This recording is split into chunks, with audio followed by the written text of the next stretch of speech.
நீங்க இன்ட்ராடே பண்றப்ப super trend மாதிரியே பை செல் சிக்னல் கொடுக்குற இன்னொரு ஸ்ட்ராட்டஜி இருக்கு. ஸோ அந்த ஸ்ட்ராட்டஜி பத்தி தான் பார்க்க போறோம். ஜஸ்ட் tradingview.comல தான் இருக்கேன். ஸோ இண்டிகேட்டர்ல போயிட்டு MACD அப்படின்னு டைப் பண்ணீங்கனாலே ஸோ இந்த மாதிரி காட்டும். MACD strategy. So up and down ஏரோவோட காட்டும். ஸோ அதை செலக்ட் பண்ணிக்கோங்க. ஸோ அதை செலக்ட் பண்றப்ப இப்படி தான் பார்த்தீங்கன்னா காட்டும். இதுக்கு பெஸ்ட் டைம் ஃப்ரேம் எந்த டைம் ஃப்ரேம் வந்து யூஸ் பண்ணலாம் அப்படின்னு பார்த்தீங்கன்னா so 5 minutes time frame normal candle வந்து யூஸ் பண்ணுங்க. ஹை கெனசி கேண்டல் வந்து அவாய்ட் பண்ணிக்கோங்க.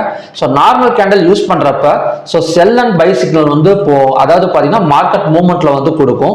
செல் சிக்னல் போட்டுச்சுன்னா அந்த எந்த கேண்டல்ல செல் சிக்னல் வந்து போட்டிருக்கோ ஸோ அடுத்த கேண்டல் வந்து பிரேக் ஆனா மட்டும் நம்ம வந்து செல் சைடு வந்து போகலாம். ஸோ அதே மாதிரி தான் பை சைடும். ஸோ பைக்கும் பார்த்தீங்கன்னா பை சிக்னல் வந்து கொடுக்கும். ஸோ பை சிக்னல்ல எந்த கேண்டல்ல வந்து பை சிக்னல் வந்து ஃபார்ம் ஆயிருக்கோ ஸோ அந்த கேண்டலோட ஹையை பிரேக் பண்ணா மட்டும் நம்ம வந்து பை சைடு வந்து போகலாம். ஸோ இன்ட்ராடே யூஸ் பண்றதுக்கு ஸோ இந்த ஸ்ட்ராட்டஜி அதாவது இந்த இண்டிகேட்டர் வந்து ரொம்பவே பார்த்தீங்கன்னா யூஸ்